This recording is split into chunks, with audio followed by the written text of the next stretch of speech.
Hey guys, so what we're going to do today is we're going to go over Notes 1C, and this is using a new tool called GeoGebra, which is really cool. I really like the tool. So the first thing I need you to do is to go into classwork and open up the 1C notes.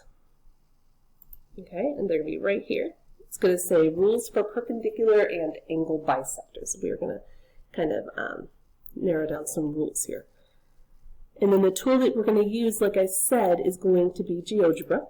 So go into, back on Classroom, go into Class Essentials. This is where a lot of your materials that we use over and over again are going to be. And that is going to be right in Geometry GeoGebra. And when you open it up, you may get the axes and this graph here. What I need you to do is click on Settings, click off Show Axes.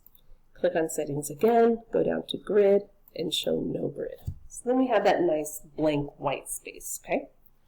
Now what we need to do on our basic tools, notice that we only have 6 things. Click on More, and a lot of more things will show up for us to use. And click on More again. You'll see all kinds of stuff. We're not going to use all of it today, but eventually we'll use a lot of these things, okay? So, just take a second to familiarize yourself with GeoGebra, and then we'll get started on Note C. Okay, so if you want to play more with GeoGebra, you can pause the video and then come back, come back to the video. So for Notes 1C, the first thing it says is if a point is on the perpendicular bisector of a segment, it is blank from the blank of the bisected segment.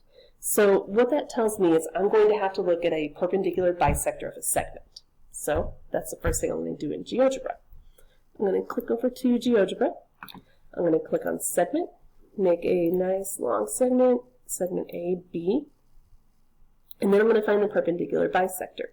Now the other day when we did that with the other software, we were using the compass and making arcs all the way around and finding that perpendicular bisector. I think it was kind of cool. I like doing that. But here we have a tool that can do that for us. It's right here, and if you go down to Construct, it's right there, perpendicular bisector. So we're going to click on that, and then it says select 2 points or 1 segment. So I'm going to click points A, B, and there it is right there.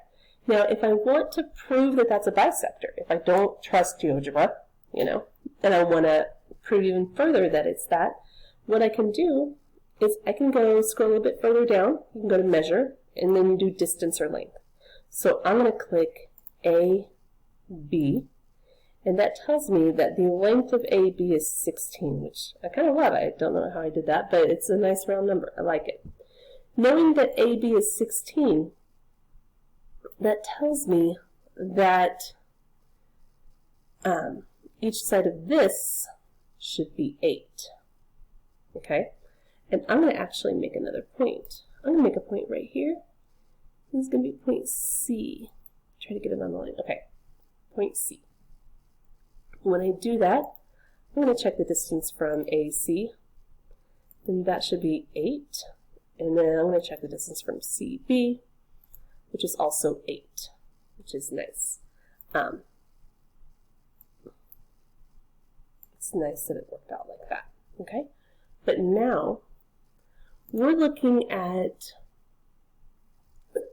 the perpendicular bisector, but I'm looking at this point anywhere on this bisector. So if I were to actually move point C up and down, I want to show the relationship that it has, okay? And in order to do that, I'm going to delete those points because I kind of want to show you in a different way. So I'm going to put C actually up here. I'm going to put C on the bisector rather than on this line, okay? And now, what I'm going to do is I want to connect C with a line segment down to A, and then I'm going to connect C down to B. So I've got 2 line segments. That made a nice isosceles triangle. Okay, I'm going to check the distance, 9.9. This had better be 9.9 or else you've just proven that I'm a liar. There we go.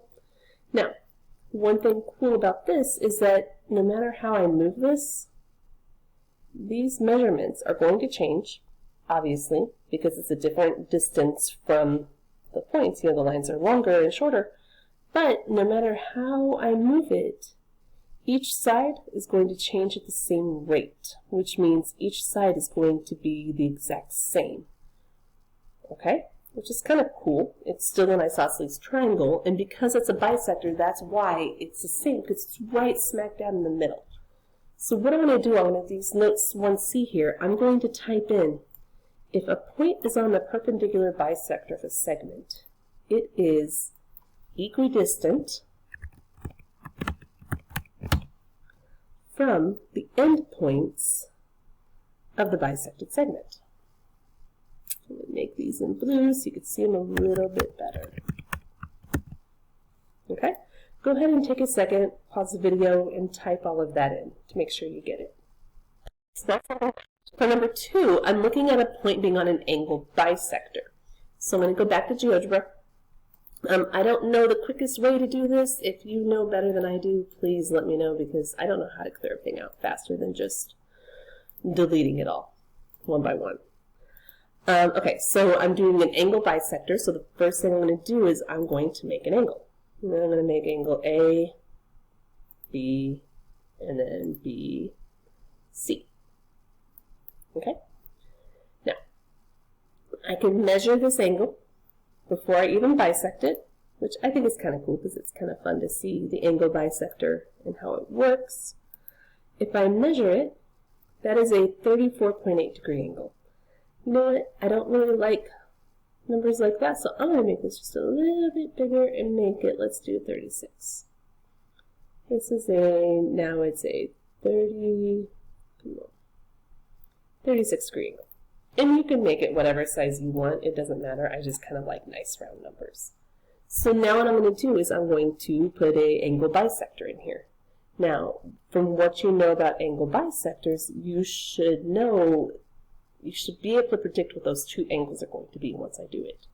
But let's just go ahead and do it, see what happens. I'm going to click angle bisector, I'm going to click A, B, and C. There we go. Now what I'm going to do is I'm going to measure these angles.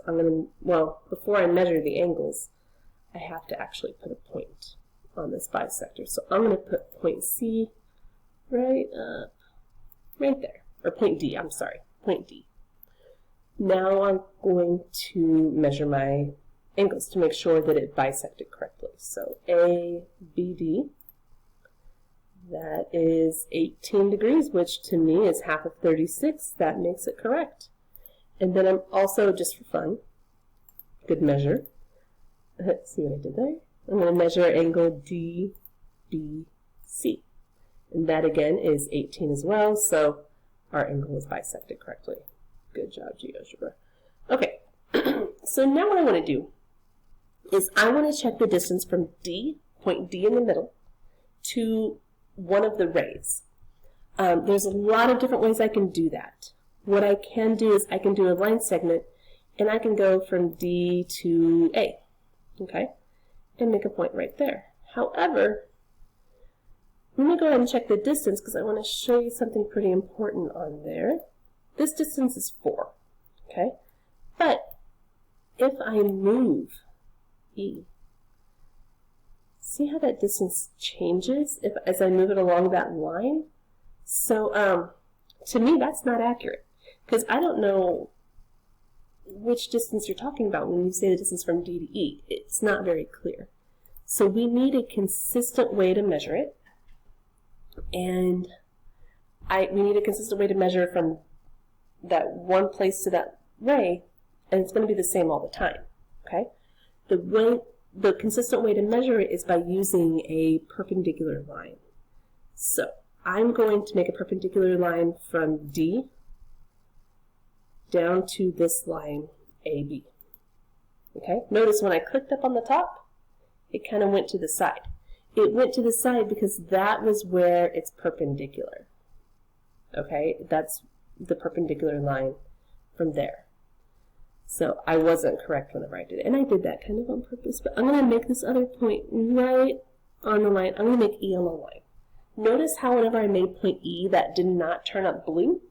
That's because it's on that line. Okay, that's going to be important in a minute. So when you do that, make sure that you can move these up and down. Okay. We're all good there. Now what I want to do is I want to make another perpendicular line because I want to measure the distance from D down to line BC. So I'll make another perpendicular line from D down to this line here. That was a lot closer with my angles. And then I'm going to make a point. Again, I want to make that point right on the line to where it turns black. There we go, there's F. So I've got points E and F that are on those two rays from my angle bisector. Okay? What I'm going to do now is I'm going to put the distance in there. I'm going to check the distance from D to E, which is 3.1. Now I'm also going to check the distance from D to F, which should also, and it is, should be 3.1. Okay? Now, that's because it's a bisector. It's going to also, just like on the lines where they were equidistant, the point on the bisector is going to be equidistant from the rays. So as I move D up and down on here, see how both of those numbers change? But they're always going to be the same regardless of where it's at on here. They're always going to be like the same number, which means that if a point is on an angle bisector, then it is equidistant at 90 degrees to the rays or the sides of the angle. Okay, so go ahead and type this into your notes. It is going to be equidistant at 90 degrees to the rays or the sides of the angles. Okay, and again, I'm making these in blue just so you can kind of see them a little bit better. Okay? All right. And then again, this is a note that is pretty important to remember. You have to measure it at 90 degrees, otherwise the distances will change and it won't be exact. All right, so I'm going to skip over number 3 real quick, and I just want to go down to the next page. Okay?